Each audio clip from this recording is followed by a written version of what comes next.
ദൈവത്തിൻ്റെ അതിപരിശുദ്ധമായ നാമം വാഴ്ത്തപ്പെടുമാറാകട്ടെ. യിരെമ്യാ പ്രവചനം 29 അധ്യായം 11 വാക്യത്തിൽ, നിങ്ങൾ പ്രത്യാശിക്കുന്ന ശുഭഭാവി വരുവാൻ തക്കവണ്ണം ഞാൻ നിങ്ങളെക്കുറിച്ച് നിരൂപിക്കുന്ന നിരൂപണങ്ങൾ ഇന്നവയെന്ന് ഞാൻ അറിയുന്നു. അവ തിന്മയ്ക്കല്ല നന്മയ്ക്കത്രേയുള്ള നിരൂപണങ്ങളെന്ന് യഹോവയുടെ അരുളപ്പാട്.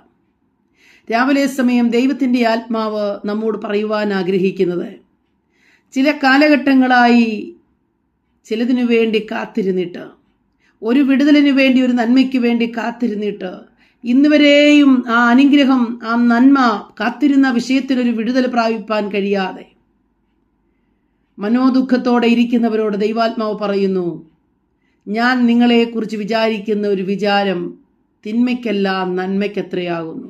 നിങ്ങളെ പ്രത്യാശിക്കുമാറാക്കിയ ഒരു ശുഭഭാവിയിലേക്ക് ഞാൻ നിങ്ങളെ കൊണ്ടുവരും. പക്ഷേ അല്പകാലം നിങ്ങൾ വെയിറ്റ് ചെയ്യേണ്ടി വരും. ഇവിടെ ഈ പ്രത്യേക അനുഭവത്തോട് ബന്ധപ്പെട്ട ഒരു കൂട്ടം ജനം അടിമത്വത്തിലായി. അവർ വിടുവിക്കപ്പെടുവാൻ തക്കവണ്ണം 70 വർഷം അവർ കാത്തിരിക്കേണ്ടി വന്നു. അത് ദൈവത്തിൻ്റെ ഒരു പദ്ധതിയായിരുന്നു.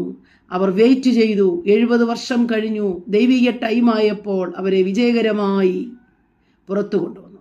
രാവിലെ സമയം ദൈവാത്മാവ് പറയുന്നു, നിങ്ങളെ എൻ്റെ അടുക്കിലേക്ക് വന്ന് കഴിക്കുന്ന പ്രാർത്ഥനയ്ക്ക് ഞാൻ മറുപടി നൽകും. നിങ്ങൾ എന്നെ അന്വേഷിക്കും, ഞാൻ നിങ്ങൾക്ക് ഞാൻ കണ്ടെത്തുമാറാകും. ഇന്ന് രാവിലെ പ്രാർത്ഥനയിൽ ജാഗരിച്ചിട്ടും ഒരു വിടുതലും കാണാതെ മാനസികമായി തളർന്നിരിക്കുന്ന പ്രിയപ്പെട്ടവരെ, ദൈവത്തിൻ്റെ ആത്മാവ് പറയുന്നു, നമ്മെക്കുറിച്ചുള്ള ദൈവത്തിൻ്റെ വിചാരങ്ങൾ വലിയവയാണ്. അവ തിന്മയ്ക്കല്ല നന്മയ്ക്കത്രയുള്ള വിചാരങ്ങളെന്ന് പരിശുദ്ധാത്മാവ്.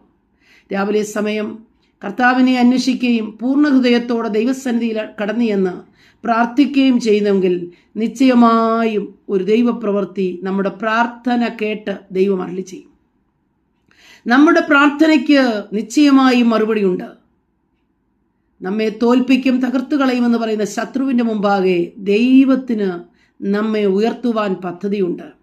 ഈ നാളുകളിൽ അകാൽപാദത്തിലേക്ക് കടന്നുചെന്ന് കർത്താവിൻ്റെ ഹിതത്തിനായി സമർപ്പിച്ച് ദൈവസന്നിധിയിൽ കാത്തിരിക്കുന്നുവെങ്കിൽ ഒരു വലിയ വിജയം ശത്രുക്കൾ കാണുകെ നമുക്ക് ലഭിക്കാൻ പോകുക. കാത്തിരിക്കാം, ദൈവത്തെ അന്വേഷിക്കാം, പൂർണ്ണ ഹൃദയത്തോടെ ദൈവസന്നിധിയിൽ കടന്നുചെല്ലാം, ഒരത്ഭുതം കാണാം. ദൈവം നമ്മെ സഹായിക്കട്ടെ. ആമേൻ.